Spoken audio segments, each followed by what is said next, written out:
लाखो गाड्या अनकोटीत मराठा टार्गेट मुंबई अनमिशन मराठा आरक्षण अंतरवालीत घडलं त्याची पुनरावृत्ती घडली तर सरकार कोसळेल आणि तिथेच त्या चुकीची पुनरावृत्ती होईल। 20 जानेवारीचे प्लॅनिंग कुठवर आलं? शिंदे जरांगेंना पुन्हा घुमवतील की जरांगे करो या मरोचा एल्गार करतील? जरांगेंना धोका त्यांच्याच माणसांपासून। कुट्टीतील मराठ्यांपैकी एक जरी वाकड्यात गेला तरी नाव जरांगेंचं येणार। नेमकं घडलंय का? शिंदे फडणवीस पवार सावध व्हा। अंतरवाली सराटीतील 1 सप्टेंबरच्या प्रयोगाचा अंक पुन्हा मुंबईत घडवू नका। उगाच शांततेत होणाऱ्या आंदोलनाला गालबोट लावू नका।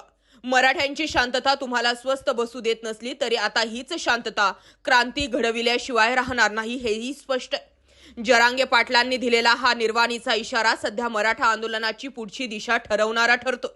20 जानेवारीला मराठा आंदोलक मुंबईच्या दिशेने कूच करणार आहे। यावेळी सरकारकडून अंतरवाली सराटीत ज्या प्रकारे आंदोलन चिरडण्याचा प्रयत्न केला गेला होता तसा प्रयत्न पुन्हा होण्याची शक्यता खुद्द जरांगे पाटलांनी व्यक्त केली आहे। परंतु यावेळी मराठा गाफील राहणार नाही हेही खरं आहे। त्यामुळे जरांगे पाटलांनी आंदोलकांना पूर्ण तयारीनिशी येण्याचे आवाहन केलंय। 2 महिने जरी आंदोलन चाललं तरी मराठा कुठेही कमी पडायला नको या पद्धतीने तयारी करून या असं आवाहन जरांगे पाटलांनी केलंय। मनोज जरांगे पाटील यांचं मुंबईतील आंदोलन म्हणजे मराठ्यांच्या प्रतिष्ठेचा विषय झाला।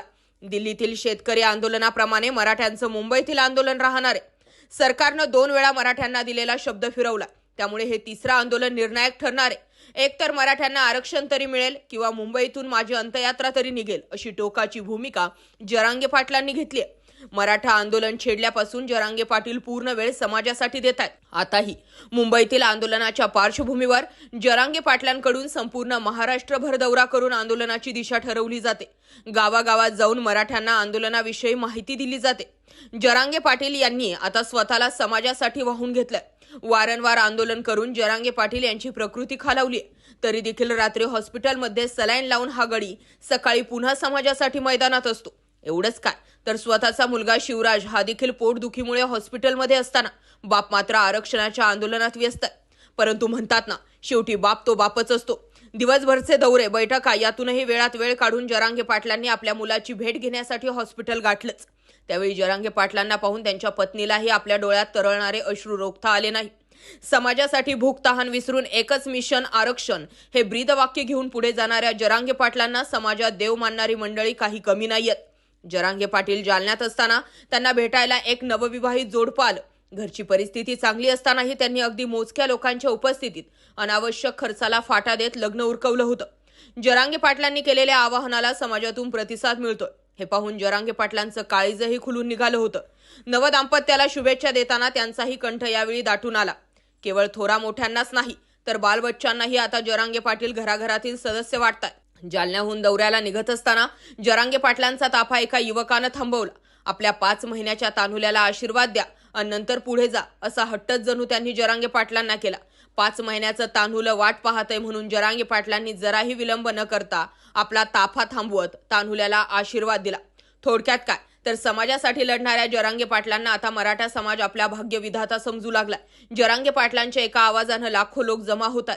जरांगे पाटील म्हणतील तीच आता समाजाची पूर्व दिशा असणार आहे। तेव्हा सरकारनंही मुंबईतील आंदोलनात शासकीय अडथळे न आणता शांततेच्या मार्गाने जात असलेलं आंदोलन उगाच मिठाचा खडा टाकून बिघडवू नये अशीच इच्छा सर्वसामान्यांकडून व्यक्त केली जाते। यामध्ये एक भीतीही व्यक्त केली जाते, ते म्हणजे कोट्टीतील मराठा मुंबईमध्ये जातो। ज्या पद्धतीने अंतरवालीमध्ये जरांगेंचं उपोषण सुरू होतं आणि बीडमध्ये जाळपोळ झाली त्यामध्ये मराठा समाजाचं तर नाव आलंच आलं, परंतु जरांगे पाटलांचंही नाव आलं। अगदी आता कोट्टीतील मराठा मुंबईच्या दिशेने कूच करेल। त्यावेळी या कोट्टीतील मराठ्यांपैकी एक जण जरी वाकड्यात गेला तरी सुद्धा त्या ठिकाणी म्हणजे हीच एक चूक जी आहे ती यामध्ये घडू शकते आणि त्यामध्ये जरांगेंच्या आंदोलनाला गालबोट लागू शकतोय। त्यामुळे जरांगेंना मराठ्यांना सोबत नेण्यासोबतच त्यांना धरून सुद्धा ठेवावं लागणार आहे एवढंच यातून दिसतं। याबाबत तुमचं काय मत आहे कमेंटमध्ये जरूर व्यक्त व्हा। जय महाराष्ट्र पब्लिक।